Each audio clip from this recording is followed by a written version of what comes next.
What's up guys, Travis Bogart here at Above the Rest Training Systems in Cheyenne, Wyoming. Coming to you with another video. This time we're covering the deficit no-touch deadlift. The deficit no-touch deadlift is a deadlift variation that really attacks your ability to break the bar off the floor. By forcing you to float the bar above the floor right where you would normally be breaking it off the floor in a conventional pull, we start to really train all of the muscles that form a good setup to be super tight as we go to break the bar off the floor. To perform the deficit no-touch deadlift, you're basically gonna start with your regular deficit deadlift. All of the cueing that'll go into it, you're gonna have your feet where you like your feet, your hands where you like your hands, and then you're gonna perform that first deficit pull to lockout. Once you've broken the bar off the ground and you've pulled it up into the lockout, we're gonna lower it back down towards the floor. Instead of actually going all the way to the floor and touching before we come back up, we're gonna float the bar just off the ground. The goal is to float the bar right at the same level that we're standing on our platform for the deficit. Holding that isometric position is what really builds all of the strength in the starting position and what gives us the ability to break more weight off the floor in our conventional deadlift. The first point that I want to cover about the deficit no-touch deadlift is that you really want to try to go as slow as you need to. We do want to still move as explosively as possible, but we need to slow it down if it's going to tear our form apart. What's going to happen if we go too fast is that the bar will produce more force than our torso can sustain. We're trying to form all of this tightness up through the lats and through the core, but if the bar is moving too fast, we're not going to be able to hold that tight and our form's going to break down. As you perform more and more of this variation, your torso and your core is gonna adapt to that. It's gonna get stronger and it's gonna be able to brace harder. So the key becomes, over time, moving as explosively as possible, but as slow as necessary to keep the technique good throughout the movement. The second point I want to cover, and a mistake that guys will commonly make with this variation, is not going low enough. When you have to float the bar, especially when you're performing rep after rep after rep, and that bar gets heavy, you have a tendency to start cutting it higher and higher and higher.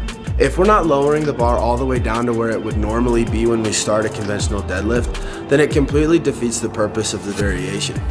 Grab video, use a mirror, do what you have to make sure that you're getting to the right depth, because if you're not, you're wasting your time.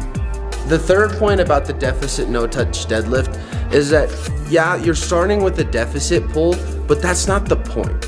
The point of this variation is the no-touch. That said, you only want to use as much of a deficit and as much of a platform as absolutely necessary. I recommend sticking between 1 and 3 inches. Anything outside of that range tends to be too much on the deficit pull. If we use too much of our effort on the deficit pull, it takes away from the effort that we can spend within the set on the no touches. And since that's the point of this entire exercise variation, we want to try and save as much of our effort for that part as possible. So the lower the deficit, the better. You just want it high enough to make sure that you're not bouncing off the floor at the bottom of each no touch. My favorite place to put this in people's programs, and where I'd really like to put it in the Odin's Boys program, is as a max effort movement. When we do it as a max effort movement, it's never a max effort single, right? Because that would just be a deficit deadlift. What we'll do is we'll put it down as like a triple or a 5 rep max. And so that way you're performing 1 deficit pull and then 2 or 4 no touch deadlifts immediately afterwards. Working up to a max gives us a lot of tension at the bottom of those no-touch deadlifts and really forces you to absorb a lot of weight and a lot of force from the barbell. This is what drives that maximal strength gain and really gives us a lot more power and a lot more strength breaking the bar off the floor in a conventional pull. When you have an athlete that really struggles to break the bar off the floor, this can give us an opportunity to attack that weakness even when we are kind of farther out from like the strength phases or the peaking phases of a program.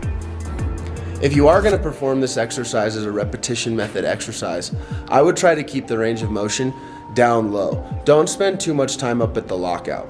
After all, the whole point of this exercise is the no touch. Spending as much time down there at the no touch is going to be the most beneficial. The last place that I like to program the deficit no touch deadlift is as a dynamic effort exercise. We don't tend to use like accommodative resistance. This isn't bands and chains. What we actually do is apply overspeed eccentrics. So we drop the bar fast intentionally to force ourselves to have to catch it with good form right where the bar would normally come off the floor in a conventional pull. This can be a slightly lower impact way to get the same effect out of the exercise. If you're feeling beat up or fatigued, this can be a great way to get a lot of that same adaptation benefit out of the deficit no touch deadlift without having to go for like a max effort or repetition method type weights. Just be sure that before you perform this exercise, you've got the technique down pretty good, because otherwise a lot of that speed, a lot of that force is gonna have a tendency to pry you out of your good form. Practice staying tight and only work into these overspeed eccentrics once you know you've got your form down. If you like this video, if you like the deficit no touch deadlift, be sure to like and subscribe. We're gonna be rolling out a whole lot more new exercises for you guys that you won't wanna miss. While you're at it, be sure to check out Odin Boy's Strongman program over at trainheroic.com. The link is gonna be in the description. Thanks everybody, we'll catch you at the next video.